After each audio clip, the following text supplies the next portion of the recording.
નમસ્કાર. તો આજે આપણે જોવાનું છે ધ સિમ્પલ, પ્રેઝન્ટ અને ટેન્સ. ધ સિમ્પલ પ્રેઝન્ટ ટેન્સનો મતલબ થાય છે સિમ્પલનો મતલબ થશે સાદો, પ્રેઝન્ટનો મતલબ થાય છે વર્તમાન અને ટેન્સનો મતલબ થશે કાળ. સાદો વર્તમાન કાળ. સાદો વર્તમાન કાળ આપણે જો શીખવો છે તો સૌથી પહેલાં આપણે શીખવાનું રહેશે એમનો યુઝ, કે કઈ જગ્યાએ સાદો વર્તમાન કાળ વપરાશે. તો કે સૌથી પહેલો એનો યુઝ થશે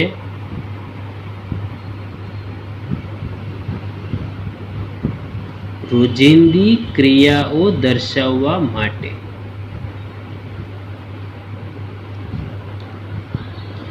એવી ક્રિયા કે જે આપણે રોજ કરવાની છે, રોજબરોજના જીવનમાં કરવાની છે, જેમ કે લખવું, ખાવું, પીવું, સૂઈ જવું. આ બધી ક્રિયાઓ કેવી છે? રોજિંદી ક્રિયાઓ છે. તો એવી ક્રિયાઓ દર્શાવવા માટે સાદો વર્તમાન કાળ વપરાશે. ત્યારબાદ બીજો એનો ઉપયોગ થશે ટેવવશ ક્રિયાઓ દર્શાવવા માટે. એવી ક્રિયા કે જે કરવાની આપણને ટેવ પડી ગઈ છે, તેવી ક્રિયાઓ દર્શાવવી છે આપણે, તો સાદો વર્તમાન કાળ વપરાશે. ટેવવશ ક્રિયા અને રોજિંદી ક્રિયા બંનેમાં તફાવત શું છે? તો કે રોજિંદી ક્રિયા એટલે એવી ક્રિયા કે રોજબરોજના જીવનમાં આપણે કરવાની હોય છે, જ્યારે ટેવવશ ક્રિયા તો કે એવી ક્રિયા કે જે અમુક લોકો જ કરે, બધા નથી કરતા. રોજિંદી ક્રિયાઓ છે એ બધા જ લોકો કરશે, જ્યારે ટેવવશ ક્રિયાઓ છે એ અમુક લોકો જ કરશે. એને કહેવાય છે સાદો વર્તમાન કાળ. જેમ કે ટેવવશ ક્રિયાઓ કઈ કઈ? રોજિંદી ક્રિયા એટલે સૂઈ જવું, બધા લોકો સૂઈ જાય. પણ ટેવવશ ક્રિયા તો કે વહેલા સૂઈ જવું, વહેલા જાગી જવું, દર રવિવારે પ્રાર્થના સભામાં જવું, દર રવિવારે મંદિરે જવું. આ બધી ક્રિયાઓ છે એ ટેવવશ ક્રિયાઓ છે. ત્યારબાદ એનો ત્રીજો ઉપયોગ થશે સનાતન સત્ય દર્શાવવા માટે. સનાતન સત્ય એટલે યુનિવર્સલ ટ્રુથ, જે આખું વિશ્વ માનતું હોય એવું સત્ય, એમને દર્શાવવા માટે હંમેશા સાદો વર્તમાન કાળ વપરાય છે. જેમ કે સનાતન સત્ય, પૃથ્વી છે એ ગોળ છે, પૃથ્વી છે એ સૂર્યની આસપાસ ફરે છે, પૃથ્વી છે એ પોતાની ધરી પર ફરે છે. આ બધા જ છે એ યુનિવર્સલ ટ્રુથ છે. સૂર્ય છે એ પૂર્વ દિશામાંથી ઉગે છે. આ બધા જ જે યુનિવર્સલ ટ્રુથ છે તેમને દર્શાવવા માટે સાદો વર્તમાન કાળ જ વપરાય છે, બીજો કોઈ કાળનો ઉપયોગ થશે નહીં. ત્યારબાદ આવે છે ચોથું,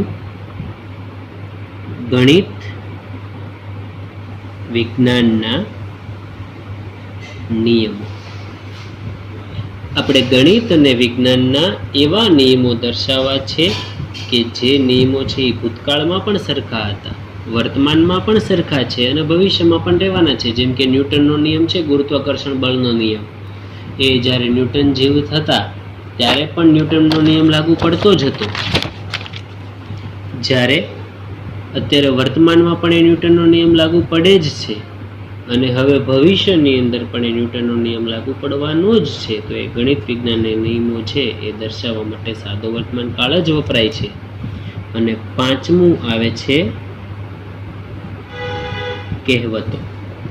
જે આપણી કહેવતો દર્શાવી છે એ બધી જ કહેવતો છે એ સાદા વર્તમાન કાળમાં જ દર્શાવાશે. જેમ કે honesty is the best policy.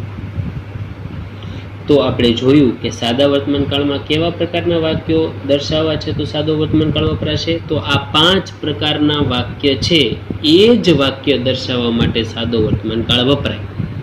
જેમ કે રોજિંદી ક્રિયા, ટેવવશ ક્રિયાઓ, સનાતન સત્ય, ગણિત વિજ્ઞાનના નિયમો અને પાંચમું છે કહેવતો. ત્યારબાદ આવે છે કે કઈ રીતે આપણને ખ્યાલ આવે કે વાક્ય છે એ સાદા વર્તમાન કાળનું છે. તો કે હવે આપણે જોવાનું છે કાળસૂચક શબ્દ. કાળસૂચક શબ્દ એટલે તો કે એવા શબ્દ કે જેનાથી નક્કી થાય કે વાક્ય છે એ સાદા વર્તમાન કાળનું છે. તો એવા ક્યાં ક્યાં શબ્દ છે? તો એમાંથી શબ્દ છે every day, ever, never, often, sometimes, regularly, daily અથવા તો એવરી પછીનો કોઈ પણ શબ્દ. જેમ કે વાક્યમાં જો એવરી ડે હોય, એવર હોય, never, often, sometimes, regularly, daily કે પછી એવરી પછીનો કોઈ પણ શબ્દ, every day, every month, every week, every Sunday, every Monday, every Tuesday, every January, every February, every Holi, every Uttarayan, જો એવા કોઈ પણ પ્રકારના જો શબ્દ હશે તો એ વાક્ય હંમેશા કયા કાળનું હશે?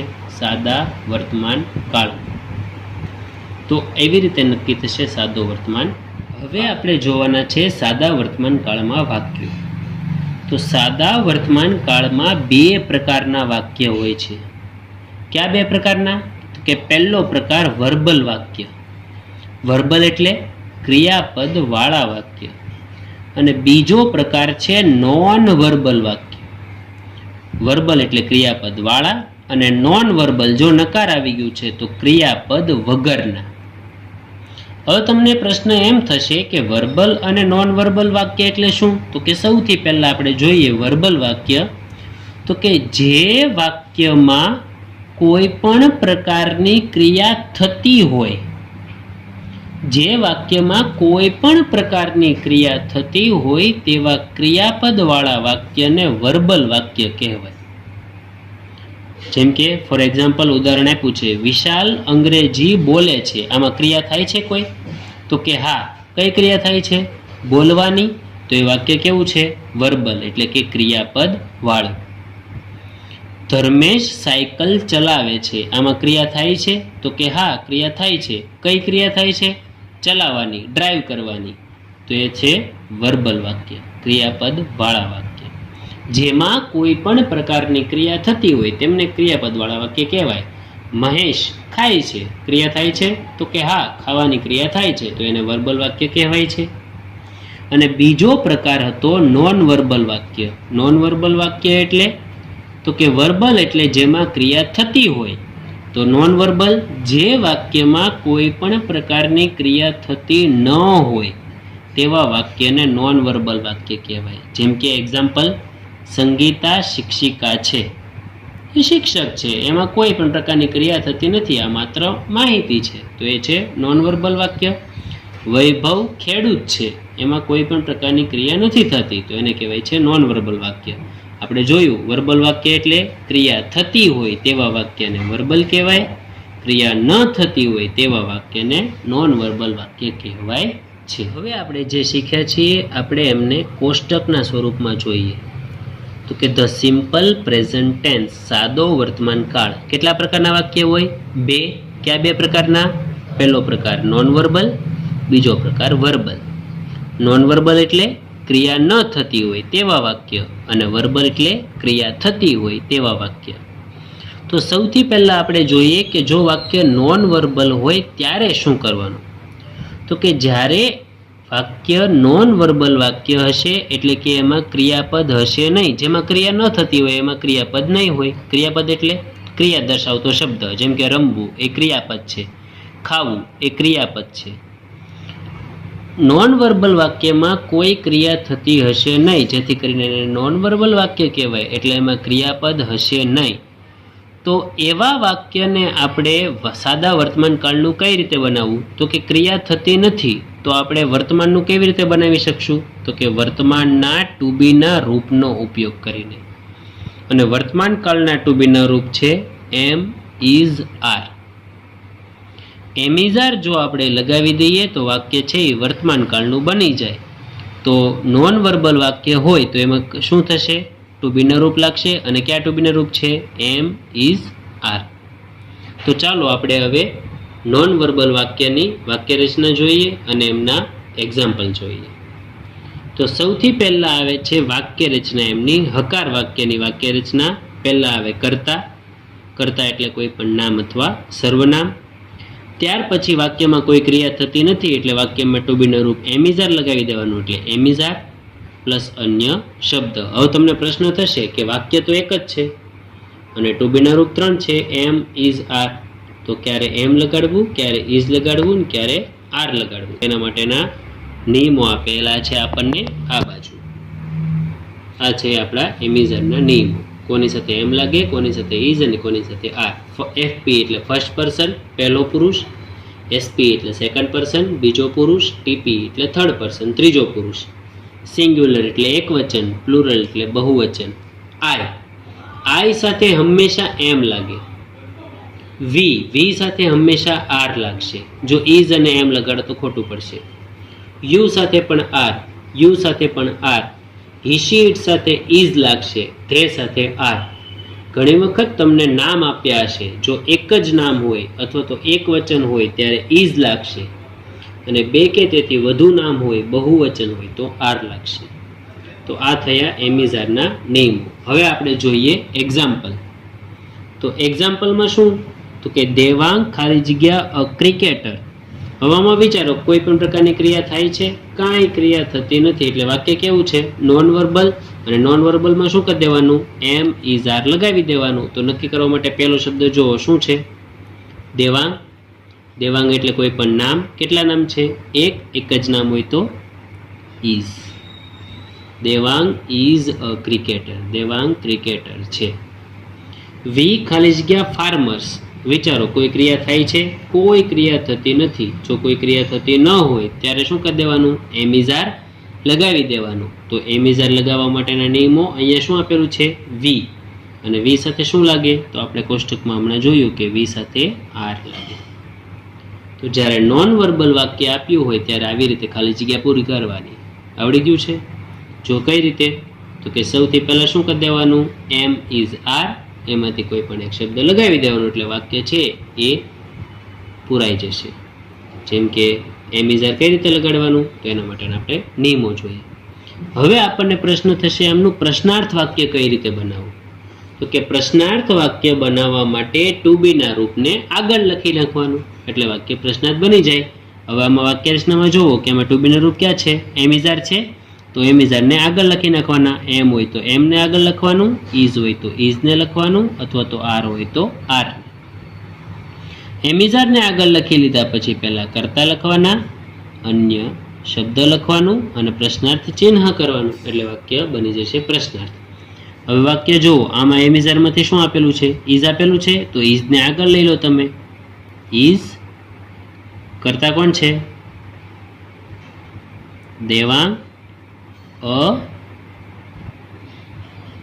ક્રિકેટર પ્રશ્નાર્થ ચિહ્ન. આમાં એમ ઇઝ આરમાંથી શું છે, આર છે, તો આરને આગળ લઈ લો. આર વી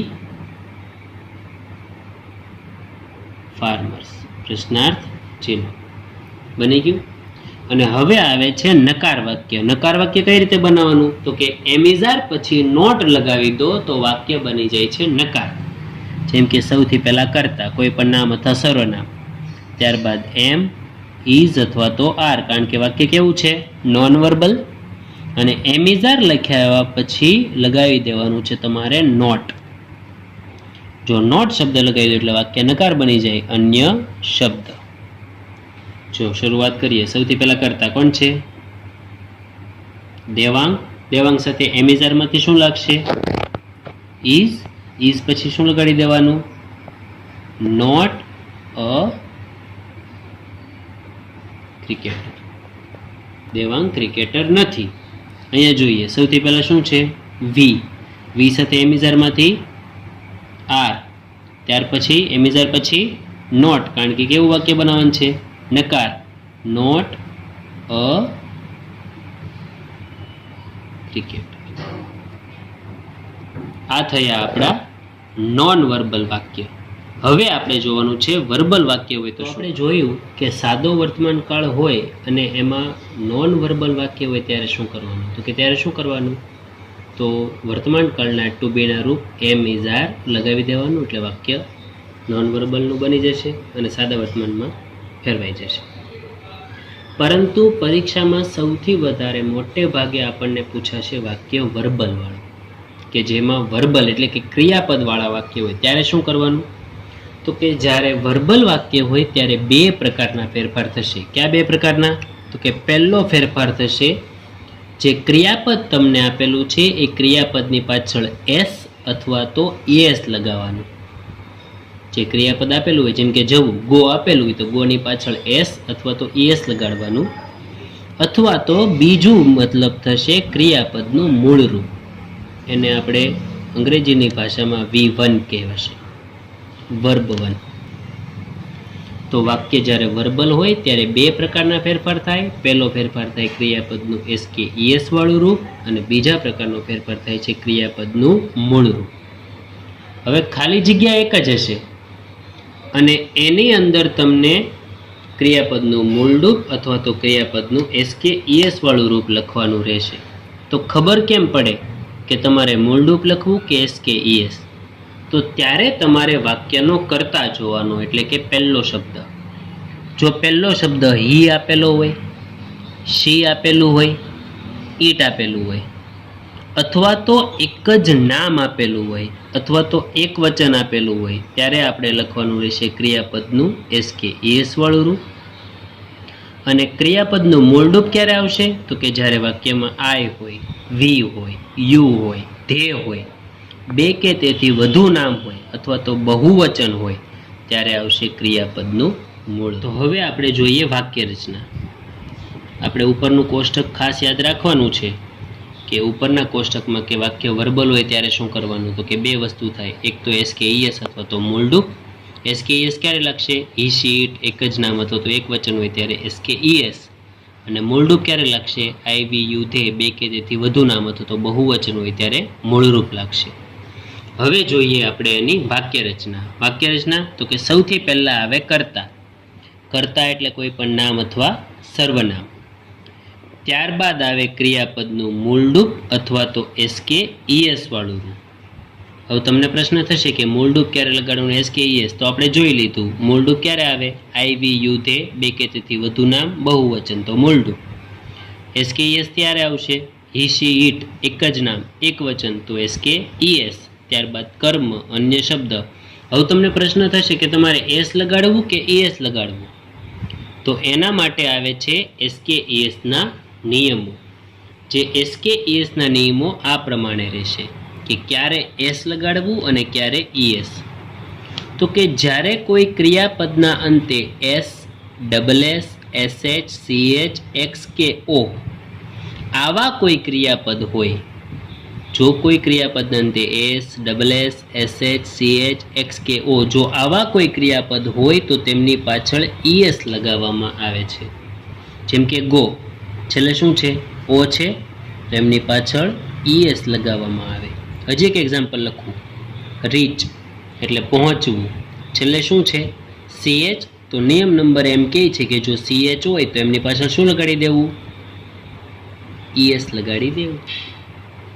બીજો નિયમ, જો કોઈ ક્રિયાપદના અંતે Y હોય, છેલ્લો અક્ષર Y હોય અને તેની આગળનો અક્ષર સ્વર હોય, સ્વર એટલે અંગ્રેજીના 5 સ્વર છે AEIOU, છેલ્લે Y હોય અને આગળ જો સ્વર હોય ત્યારે, જેમ કે છેલ્લે BUY બોય, બાય, તો છેલ્લે Y, આગળનો અક્ષર U સ્વર, તો એમના અંતે S લગાવવામાં આવે છે, BUYS. ત્રીજો નિયમ, જો કોઈ ક્રિયાપદના અંતે Y હોય, છેલ્લે Y હોય, આગળ અહીંયા સ્વર હતો તો અહીંયા આગળ શું હશે? વ્યંજન. વ્યંજન એટલે AEIOU સિવાયના બધા અક્ષર વ્યંજન, જેમ કે ક્રાય, છેલ્લે Y, આગળ R, વ્યંજન. ત્યારે શું કરવાનું? કે ત્યારે Y ને કાઢી નાખવાનું. છેલ્લો અક્ષર જે Y હોય છે ને એને કાઢી નાખવાનું, CRY, તો Y ને કાઢી નાખવાનું. એની જગ્યાએ IES લગાવવામાં આવે છે, CRIES, ક્રાઇસ. આ થયા 3 નિયમ. ચોથો નિયમ, જો અમુક એવા પણ શબ્દ છે કે જેમાં એક પણ નિયમ લાગુ નહીં પડતા હોય, જેમ કે પહેલો નિયમ S, SS, SH, CH, X કે O એવું કંઈ છે તો નથી અહીંયા. બીજો નિયમ છેલ્લે Y છે, નથી. ત્રીજો નિયમ છેલ્લે Y છે, નથી. એક પણ નિયમ લાગુ નથી પડતા તો જેમાં એક પણ નિયમ લાગુ ન પડતા હોય તેની પાછળ S લગાડી દેવું. આ છે SKES ના નિયમો. હવે આપણે જોઈએ ખાલી જગ્યા પૂરતા. કઈ રીતે ખાલી જગ્યા પૂરવી? તો સૌથી પહેલા આપણે ખાલી જગ્યા વાંચવાની. કાવ્યા ખાલી જગ્યા પિક્ચર કૌંસમાં છે ડ્રો. હવે સૌથી પહેલા તમે નક્કી કરો કે વાક્ય વર્બલ છે કે નોન વર્બલ. વાક્યમાં કોઈ ક્રિયા થાય છે કે નથી થતી? તો કે ડ્રો, ચિત્ર દોરવાની ક્રિયા થાય છે. તો કે હા. તો કે વાક્ય વર્બલ કે નોન વર્બલ? તો વર્બલ. વર્બલ વાક્યની અંદર શું થાય? તો કે બે વસ્તુ થાય, ક્રિયાપદનું મૂળ રૂપ અથવા તો એસકે ઈએસ વાળું રૂપ. નક્કી કેમ કરવાનું? તો એના માટે પહેલો શબ્દ જોવો. શું છે પહેલો શબ્દ? કાવ્યા. કાવ્યા એટલે નામ, અને એક જ નામ હોય. જો એક જ નામ હોય તો આપણે આ કોષ્ટક જોયું છે કે વર્બલ વાક્ય હોય તો કેટલી વસ્તુ થાય? એસકેઈએસ અથવા મૂળ રૂપ. અને એસકેઈએસ ક્યારે આવે? એક જ નામ હોય, એક વચન, હી શીટ, એક જ નામ છે કાવ્યા, એટલે શું થશે? એસકેઈએસ. તો અહીંયા શું લાગશે? ડ્રોની પાછળ એસ અથવા ઈએસ. તો એના માટેનો પહેલો નિયમ, જો કોઈ શબ્દના અંતે S, double S, SH, CH, x કે ઓ છે એવું કંઈ નથી. બીજો નિયમ છે લેવાય નથી. ત્રીજો નિયમ છે લેવાય નથી. એક પણ નિયમ લાગુ નથી પડતા. તો શું કરી દેવાનું? Draws. Kavya draws a picture. વી ખાલી જગ્યા ટુ વડોદરા કૌંસમાં છે ગો. નક્કી કરો વાક્ય વર્બલ કે નોન વર્બલ? તો વાક્ય કેવું છે? વર્બલ, કારણ કે ક્રિયા થાય છે ગો, એટલે જવાની ક્રિયા થાય છે ગો. તો વાક્ય કેવું થશે? વર્બલ. અને વાક્ય જો વર્બલ હોય તો શું થશે? બે વસ્તુ, ક્રિયાપદનું મૂળ રૂપ અથવા તો એસકે ઈએસ વાળું રૂપ. નક્કી કરવા માટે પહેલો શબ્દ વી. ઉપરના કોષ્ટકમાં જુઓ તમે કે આમાં વી ક્યાં આપેલું છે? તો વી આપેલું છે ક્રિયાપદના મૂળ રૂપમાં. જો મૂળ રૂપમાં આપેલું છે તો ક્રિયાપદનું મૂળ રૂપ શું છે અહીંયા? ગો. તો ગોનું ગો જ રહેશે, કોઈ ફેરફાર થશે નહીં. હી ખાલી જગ્યા મી ઇંગ્લિશ કૌંસમાં છે ટીચ. ટીચ એટલે શીખવવું. વાક્ય વર્બલ કે નોન વર્બલ? તો વાક્ય છે વર્બલ, કારણ કે ટીચ એટલે શીખવવાની ક્રિયા થાય છે, અને એના માટે થશે ક્રિયાપદનું મૂળ રૂપ અથવા તો એસકે ઈએસ વાળું રૂપ. નક્કી કરવા માટે જોવાનું પહેલો શબ્દ શું આપેલું છે? હી. હી આપેલું છે એટલે ક્રિયાપદનું એસકે ઈએસ વાળું રૂપ. તો ટીચનું થશે ટીચીસ. એસ લગાડવું કે ઈએસ? તો જો પહેલો નિયમ લાગુ પડશે, છેલ્લે શું છે? સીએચ. તો ઈએસ લગાડી દેવાનું. ચોથું સંકેત એન્ડ સંધ્યા ખાલી જગ્યા ભજન કૌંસમાં છે સિંગ. સિંગ એટલે ગાવું. વાક્ય વર્બલ કે નોન વર્બલ? તો વાક્ય છે વર્બલ.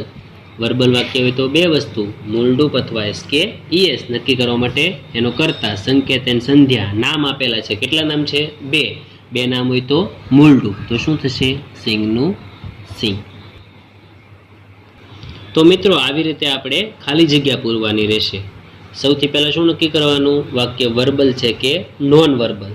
જો નોન વર્બલ હોય તો એમિઝાર લગાડી દેવાનું, અને વર્બલ હોય તો વાક્યના પહેલા અક્ષરને આધારે લખવાનું. આપણે જોવાનું છે વાક્ય પ્રશ્નાર્થ નકાર વાક્ય બનાવવા માટે. પ્રશ્નાર્થ વાક્ય બનાવવાના અને નકાર વાક્ય બનાવવા માટે. તો કે નોન વર્બલમાં આપણે જોયું કે પ્રશ્નાર્થ અને નકાર વાક્ય બનાવવા માટે શું કરતા? તો કે એમિઝારને આગળ લઈ લેતા અને એમિઝાર પછી નોટ લગાવી દેતા, એટલે વાક્ય કેવું? પ્રશ્નાર્થ અને નકાર બની જતા. તો આમાં પણ એમ જ થશે. ટુ બીના રૂપને આગળ લઈ લેશું અને નોટ લગાવી દેશું. તો એક વખત ખાલી જગ્યા પૂરીએ આપણે. જો અહીંયા નીચે આપેલ છે ધાર્મિક ખાલી જગ્યા પિક્ચર કૌંસમાં છે ડ્રો. ડ્રો એટલે દોરવું. વાક્ય નક્કી કરો વર્બલ કે નોન વર્બલ? તો વાક્ય કેવું છે? વર્બલ, કારણ કે ડ્રો એટલે દોરવાની ક્રિયા થાય છે. વર્બલ હોય તો બે વસ્તુ, મૂળ રૂપ અથવા તો એસકે ઈએસ. નક્કી કરવા માટે ધાર્મિક એક જ નામ, તો એસકે ઈએસ. તો ડ્રોની પાછળ એસ લાગી જશે. બીજું આપ્યું છે વી ખાલી જગ્યા ટુ વડોદરા કૌંસમાં છે ગો. ગો એટલે જવું. ક્રિયા થાય છે એટલે વાક્ય વર્બલ. વર્બલ હોય તો મૂળ રૂપ અથવા એસકે ઈએસ. વી સાથે શું આવશે? મૂળ રૂપ. તો ગોનું ગો. તો મિત્રો આપણે જોયું કે વાક્યને પ્રશ્નાર્થ બનાવવા માટે મારે શું જરૂરી છે? પ્રશ્નાર્થ અને નકાર વાક્ય બનાવવા માટે ટુ બીના રૂપની જરૂરિયાત હોય છે. અને સાદા વર્તમાન કાળના વાક્ય જોવો, ક્યાંય એમિઝાર છે, હેવ હેઝ છે, કોઈ પણ ટુ બીના રૂપ હોતા નથી. સાદા વર્તમાન કાળમાં ટુ બીનું રૂપ હોતું નથી. હવે સાદા વર્તમાન કાળમાં ટુ બીનું રૂપ નથી હોતું, અને આપણે પ્રશ્ન અને નકાર વાક્ય બનાવવા માટે ટુ બીનું રૂપ જરૂરી હોય છે. હવે માનો કે આપણે પુસ્તક લેવા છે, તો પુસ્તક લેવા માટે શું જરૂરી છે? રૂપિયા. અને આપણી પાસે રૂપિયા નથી. તમારે પુસ્તક લેવા જ છે અને પુસ્તક લેવા માટે ફરજિયાત રૂપિયા જોશે. તો તમારે શું કરવા પડશે? પૂછી ન લેવા પડશે કોઈ પાસેથી. તો એવી જ રીતે પ્રશ્નાર્થ વાક્ય બનાવવા માટે ટુ બીનું રૂપ જરૂરી છે અને આપણી પાસે ટુ બીનું રૂપ હોતું નથી. તો આપણે શું કરવું પડશે? ટુ બીનું રૂપ ધારવું પડશે અને ટુ બીનું રૂપ ધારવામાં આવશે ડુ અથવા ડઝ.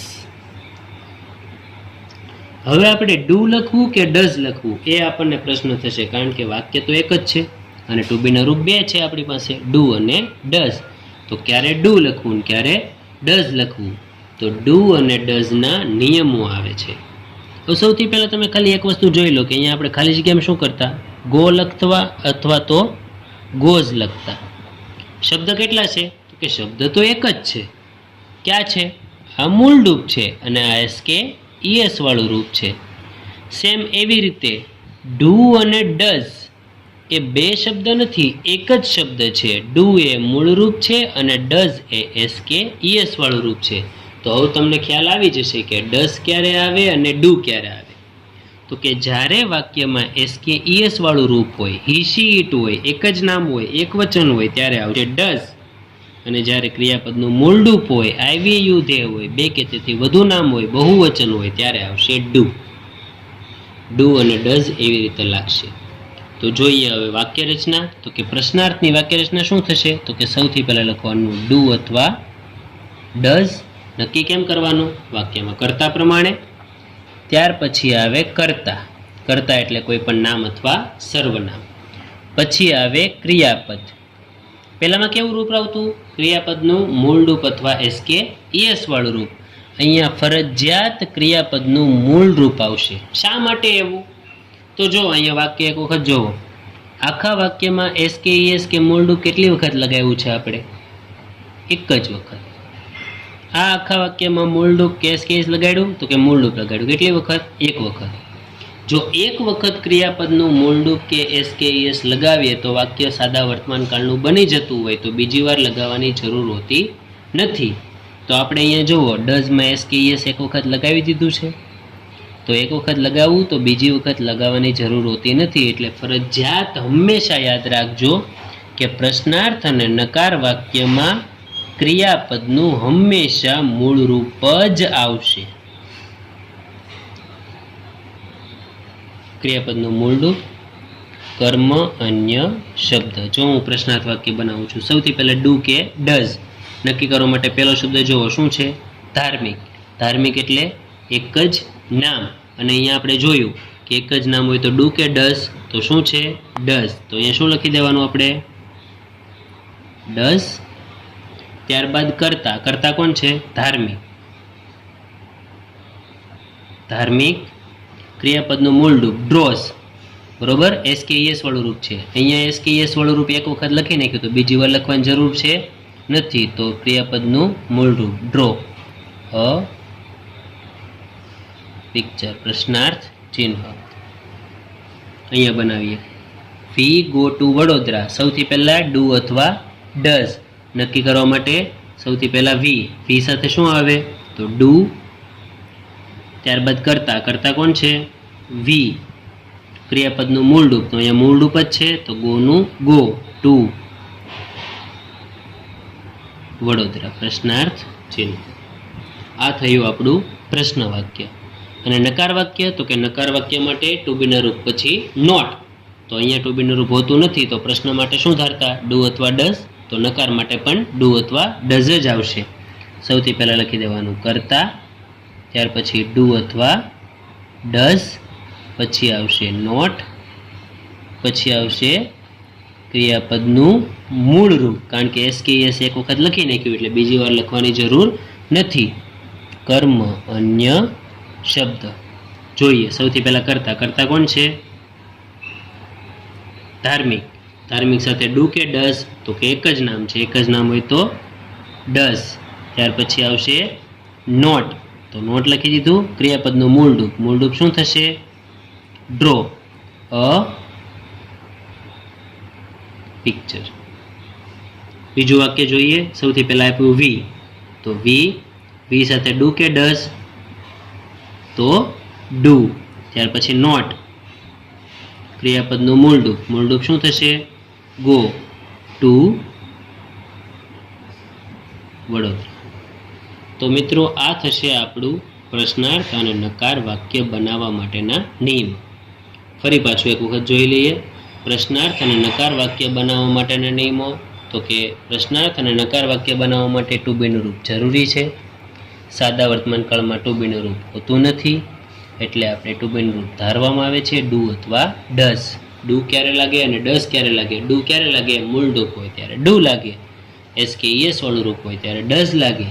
પ્રશ્નાર્થ વાક્ય રચના ડુ ડઝ આગળ આવી જશે, નકારમાં ડુ ડઝ પછી નોટ લાગી જશે અને એવી રીતે વાક્ય બની જશે. સાદા વર્તમાન કાળમાં હવે આપણે છેલ્લો ટોપિક જવાનો છે WH ક્વેશ્ચન્સ. WH ક્વેશ્ચનમાં શું કરવાનું? તો કે મિત્રો તમને આવી રીતે નીચે એક વાક્ય આપેલું છે, Hina bias 2 apples in the market every morning. જો હિના ત્યાર પછી ક્રિયાપદનું SKES વાળું રૂપ આપ્યું એટલે તમને ખ્યાલ આવી જશે કે વાક્ય કેવું છે, વર્બલ અને સાદા વર્તમાન કાળનું વાક્ય છે, કારણ કે ક્રિયાપદનું SKES વાળું રૂપ આપ્યું છે. વાક્ય આપ્યું છે એના અમુક શબ્દની નીચે અંડરલાઈન છે. જેટલા શબ્દોની નીચે અંડરલાઈન છે એમનું તમારે પ્રશ્ન વાક્ય બનાવવાનું છે અને એ બનશે તમારું WH ક્વેશ્ચન. તો જ્યારે આવી રીતે તમને આપે ત્યારે સિમ્પલ સ્ટેપનો ઉપયોગ કરવાનો અને એ સ્ટેપ્સ પ્રમાણે જો તમે કામ કરશો તો તમે પ્રશ્ન વાક્ય બનાવી શકશો. સૌથી પહેલું સ્ટેપ કયું? તો કે જેટલા શબ્દની નીચે અંડરલાઈન હશે ને તેટલા વાક્ય બનશે. જો કેટલા શબ્દ છે? 1, 2, 3, 4 ને 5. તો કેટલા વાક્ય બનશે? 5. સૌથી પહેલા એ નક્કી કરી લેવાનું. ત્યારબાદ શેના વડે વાક્ય બનશે એ તમને પ્રશ્ન થશે. તમને પ્રશ્ન તો થશે કે 5 વાક્ય થઈ ગયા, ચાલો એટલું તો આવડી ગયું કે 5 વાક્ય બનશે કારણ કે 5 અંડરલાઈન છે.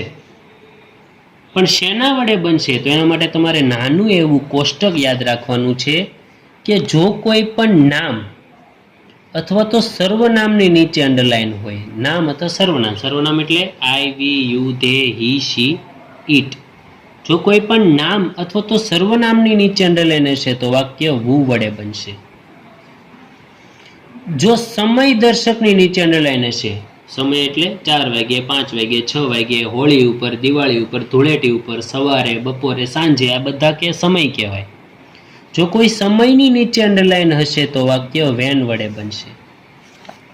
જો કોઈ સ્થળની નીચે અંડરલાઈન હશે, સ્થળ, બજારની અંદર, માર્કેટની અંદર, શાળાની અંદર, કોઈ પણ જગ્યાએ કોઈ પણ પ્રકારના સ્થળની નીચે અંડરલાઈન હશે તો વેર વડે બનશે. જો કોઈ સંખ્યાની નીચે અંડરલાઈન હશે અને એ સંખ્યા ગણી શકાય તેમ હોય, ગણી શકાય એટલે 4, 5, 6, 7, 8, 10, 15, લાખ, 2 લાખ, ગણી શકાય તેવી સંખ્યા હશે તો હાઉ મેની વડે બનશે. અને જો સંખ્યા ન ગણી શકાય તેમ હશે, ન ગણી એટલે થોડું, વધારે, થોડા પ્રમાણમાં, ન ગણી શકાય તો હાઉ મચ વડે બનશે. અને એવો શબ્દ છે કે જે નામ પણ નથી, સર્વનામ પણ નથી, સમય પણ નથી, સ્થળ પણ નથી, સંખ્યા પણ નથી, એવું કંઈ પણ નથી તો એ વાક્ય બનશે વોટ વડે. જો જોઈ લઈએ આપણે. સૌથી પહેલા આપ્યું છે હિના. હિના એટલે નામ, સમય, સ્થળ, સંખ્યા શું છે? તો કે તમને ખબર પડી જશે શું છે આ નામ, તો એ વાક્ય બનશે વુ વડે. ત્યારબાદ આપ્યું છે ટુ. નામ, સમય, સ્થળ, સંખ્યા શું છે? તો કે સંખ્યા. ગણી શકાય કે ન ગણી શકાય? તો કે ગણી શકાય. ફિક્સ આંકડો આપ્યો છે તો એ શેનથી બનશે? How many. એપલ્સ નામ છે, સમય છે, સ્થળ છે, સંખ્યા છે, કાંઈ પણ નથી તો વોટ. ઇન ધ માર્કેટ નામ, સમય, સ્થળ, સંખ્યા શું છે આ? ઇન ધ માર્કેટ સ્થળ, તો શેનથી બનશે? વેર. એવરી મોર્નિંગ નામ, સમય, સ્થળ, સંખ્યા શું છે? સમય, તો શેનથી બનશે? પેનથી. તો ચાલો સૌથી પહેલા આપણે જોયું કેટલા વાક્ય બનશે? તો કે જેટલા શબ્દની નીચે અંડરલાઈન હોય એટલા વાક્ય બનશે. 5 શબ્દ છે એટલે 5. શેના વડે બનશે? તો એના માટે કોષ્ટક જોયું. નામ, સર્વનામ તો વુ, સમય હોય તો વેન, સ્થળ હોય તો વેર, સંખ્યા હોય તો ગણી શકાય તો હાઉ મેની, ન ગણી શકાય તો હાઉ મચ, અને કાંઈ પણ ન હોય તો વોટ. હવે જોઈએ એની વાક્ય રચના. સૌથી પહેલા વાક્ય રચના જોઈએ વુની. વુ પ્લસ બાકીનું વાક્ય. પ્રશ્નાર્થ ચિહ્ન. કોઈ પણ કાળ ભણી લો તમે, એમાં વુની વાક્ય રચના આ જ આવશે. વુ પ્લસ બાકીનું વાક્ય. પહેલા તમારે વુ લખી નાખવાનું, પછી બાકીનું વાક્ય બેઠું લખી નાખવાનું, એટલે તમારે વાક્ય બની જશે. કોઈ ફેરફાર કરવાનો નહીં. હા, એટલી વસ્તુ યાદ રાખવાની કે જે અંડરલાઈન કરેલો શબ્દ છે એ લખવાનો નથી. જે શબ્દની નીચે અંડરલાઈન કરેલો હોય ને એ શબ્દ લખવાનો નહીં. જેમ કે અહીંયા હું હિનાવાળું વાક્ય બનાવું છું તો બાકી બધા અંડરલાઈન મારે નહીં જોવાની, ખાલી એક જ જોવાનું કે હિનાવાળું વાક્ય અને શબ્દ નહીં લખવાનું. જે શબ્દનો હું વાક્ય બનાવું છું એ શબ્દ હું નહીં લખું. જેમ શરૂ કરીએ, સૌથી પહેલાં હું લખવાનું, લખી દીધું હું. પછી બાકીનું વાક્ય શરૂ કરીએ, હિના લખવાનું. તો કે ના, હિનાવાળું વાક્ય બનાવું છું તો હિના નહીં લખવાનું. વુ બાયસ 2 એપલ્સનો એપલ, ઇન ધ માર્કેટનું, in the market every morning. પ્રશ્નાર્થ ચિહ્ન. બની જાય. સિમ્પલ છે વુનું વાક્ય. ઓકે. ત્યારબાદ આપણે આવે છે હાઉ મેની. તો એની વાક્ય રચના અલગ આવશે. સૌથી પહેલાં લખી દેવાનું હાઉ મેની અથવા તો હાઉ મચ અથવા તો વિચ. આમાં વિચનું વાક્ય નહીં બને, પરંતુ હું છેલ્લે એક ઉદાહરણ એવું લઈશ કે જેમાં વિચનું વાક્ય જોઈશું આપણે. પહેલાં લખી દેવાનું હાઉ મેની, હાઉ મચ અથવા તો વિચ. પછી લખવાનું વસ્તુ કે પદાર્થનું નામ. હવે જો વસ્તુ કે પદાર્થનું નામ એટલે શું, તો કે આપણે જેની સંખ્યા જાણવી છે એનું નામ આપણે અહીંયા લખવાનું. આમાં આપણે કોની સંખ્યા જાણવી છે? એપલ્સ, સફરજનની. તો વસ્તુ કે પદાર્થનું નામ શું બનશે આપણું? એપલ્સ. ત્યારબાદ આવશે ડુ અથવા ડસ. પછી આવશે કરતા. પછી આવશે ક્રિયાપદનું મૂળ રૂપ. એસકેએસ વાળું રૂપ નહીં આવે. શા માટે? કારણ કે એક વખત અહીંયા એસકેએસ આવી ગયું તો બીજી વાર લખવાની જરૂર નથી. કર્મ અન્ય શબ્દ. પ્રશ્નાર્થ ચિહ્ન. ધ્યાનમાં શું રાખવાનું? અંડરલાઈન કરેલો શબ્દ લખવાનો નહીં. આમાં કયું વાક્ય બનાવીએ? ટુ વાળું. તો ટુ વાળો શબ્દ નહીં લખવાનો, બાકી બધું લખવાનું. શરૂઆત કરીએ. સૌથી પહેલા હાઉ મેની, હાઉ મચ અથવા વિચ. લખી દીધું હાઉ મેની. કેમ હાઉ મેની લખ્યું? કારણ કે ફિક્સ સંખ્યા છે, ગણી શકાય, તો હાઉ મેની આવે. પછી આવે વસ્તુ કે પદાર્થનું નામ. કોની સંખ્યા જાણવી છે? એપલ્સની. તો હાઉ મેની એપલ્સ. ડુ કે ડઝ નક્કી કરો. ડુ કે ડઝ. તો અહીંયા શું જુઓ, કેટલા નામ આપેલા છે? એક નામ હોય તો ડુ કે ડઝ. ડઝ. પછી આવે કરતા. કરતા કોણ છે? હિના. જેવું આપણે હિના ઉપર પહોંચી જઈએ ને, પહેલા કરતા ઉપર પહોંચી જાય ને પછી એક એક શબ્દ લેતો જવાનો. સૌથી પહેલા હિના લખી નાખ્યું. ત્યારબાદ આપ્યું છે 22. તો 22 નું કેવું રૂપ લખવાનું? મૂળ રૂપ. કારણ કે એસકેએસ વાળું રૂપ એક વખત અહીંયા લખી નાખ્યું છે. પછી 22 આવી ગયું. 2 લખવાનું છે તો એનું વાક્ય બનાવીએ, એ લખવાનું નથી. એપલ્સ લખવાનું, તો એપલ લખાઈ ગયું છે. ઇન ધ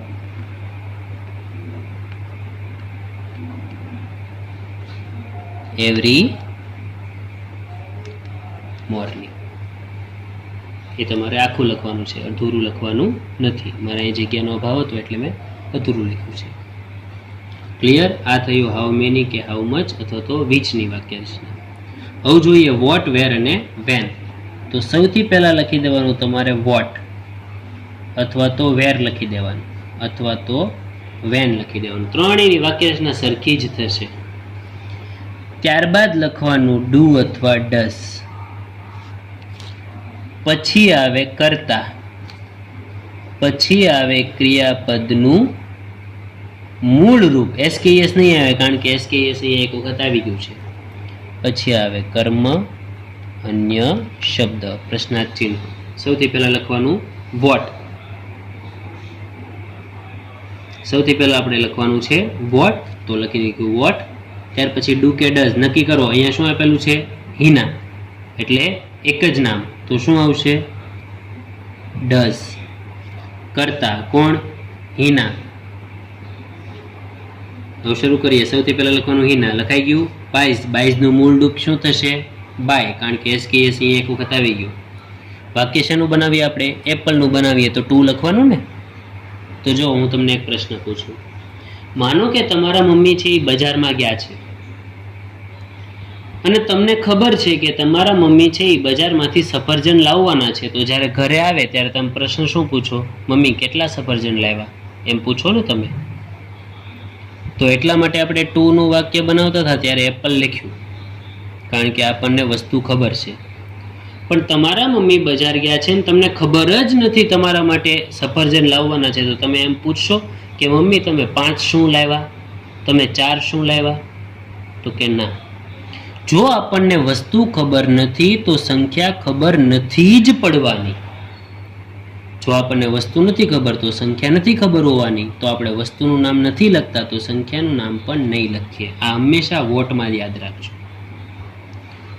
તો હિનાનું હિના, બાઈઝનું બાય, 2 એપલ લખવાનું નથી. ઇન ધ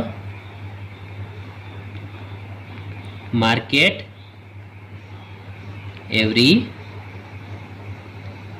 મોર્નિંગ, પ્રશ્નાર્થ ચિહ્ન. હવે જોઈએ વેર. તો એની વાક્ય રચના સેમ છે. સૌથી પહેલા લખી દેવાનું વેર. શેનું બનાવીએ? ઇન ધ માર્કેટનું. પહેલા લખી દેવાનું વેર. ડુ કે ડઝ નક્કી કરો. હિનામાં શું આવશે? ડઝ. કરતા કોણ છે? હિના. શરૂઆત કરીએ. હિના આવી ગયું. બાઈઝનું મૂળ ડુ. બાય. 2 એપલ્સનું 2 એપલ્સ ઇન ધ માર્કેટ લખવાનું નથી, કારણ કે એનું આપણે વાક્ય બનાવીએ છીએ. એવરી મોર્નિંગ, પ્રશ્નાર્થ ચિહ્ન. પછી આવે છે વેન. તો વેન આવે ત્યારે શું કરવાનું? સૌથી પહેલા વેન લખી દેવાનું. ડુ કે ડઝ નક્કી કરો. હિના. એક જ નામ હોય તો ડઝ. પછી આવે કરતા. કરતા કોણ છે? હિના. ક્રિયાપદનું મૂળ ડુ. તો હિનાનું હિના, બાઈઝનું ક્રિયાપદનું મૂળ ડુ બાય, 2 એપલ્સનું 2 apples in the market every morning લખવાનું નથી, કારણ કે આપણે એનું વાક્ય બનાવીએ છીએ. તો આ થયા WH ક્વેશ્ચન. એક આપણે વીચવાળું વાક્ય જોવાનું હતું. વીચવાળા વાક્ય માટે જો હું એક એક્ઝામ્પલ લખું છું.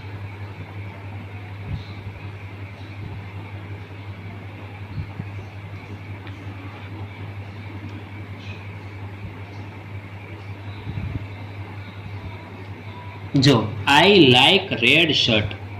જો આઈ સાથે મૂળ ડુ એટલે સાદા વર્તમાનકાળનું વાક્ય, અને રેડની નીચે અંડરલાઈન છે. જો સૌથી પહેલાં શું નક્કી કરવાનું? કેટલા વાક્ય બનશે? તો કે કેટલા શબ્દની નીચે અંડરલાઈન છે? એક. તો એક જ વાક્ય બનશે. શેના વડે બનશે? તો કે જે શબ્દની નીચે અંડરલાઈન કરીએ નામ અથવા સર્વનામ છે નથી તો વુ વડે નહીં બને. સમય છે તો વેન વડે નહીં બને. સ્થળ છે તો વેર વડે નહીં બને. સંખ્યા છે તો હાઉ મેની હાઉ મચ વડે નહીં બને. બરોબર? તો અહીંયા શું છે? તો અહીંયા તમને વિશેષણની નીચે અંડરલાઈન છે. શેનાની છે? વિશેષણ એટલે વિશેષતા દર્શાવતો શબ્દ. દાખલા તરીકે શર્ટ, તો એ તો વસ્તુ થયું. પણ લાલ શર્ટ, જો શર્ટની વિશેષતા દર્શાવે છે લાલ, તો એ વિશેષણ. જ્યારે વિશેષણની નીચે અંડરલાઈન હોય ત્યારે વાક્ય વીચ વડે બને. અને વીચની વાક્ય રચના આપણે જોઈએ અહીંયા ઉપર આપેલી છે કે હાઉ મેની, હાઉ મચ અને વીચ. તો પહેલાં લખી દેવાનું વીચ. પછી આવે વસ્તુ કે પદાર્થનું નામ. તો અહીંયા કોનો આપણે કલર જાણવો છે? વસ્તુ પદાર્થ કઈ બનશે? શર્ટ. તો વીચ શર્ટ. પછી આવે ડુ કે ડઝ. તો અહીંયા શું આવશે? ડુ. શા માટે ડુ? કારણ કે અહીંયા આઈ આપેલો છે. આઈ સાથે શું આવે? ડુ. વીચ શર્ટ ડુ કરતા આઈ, ક્રિયાપદનું મૂળ ડુ લાઈક. પછી આવે આઈનું આઈ, લાઈકનું લાઈક. રેડ લખવાનું નથી, શર્ટ આવી ગયું છે, પ્રશ્નાર્થ ચિહ્ન. તો મિત્રો આવી રીતે થશે આપણું સાદા વર્તમાનકાળના વાક્ય. કે સાદા વર્તમાનકાળના વાક્ય ખાલી જગ્યા કઈ રીતે પૂરવી, નકાર વાક્ય કઈ રીતે બનાવવા, અને પ્રશ્નાર્થ વાક્ય અને WH ક્વેશ્ચન. Thank you.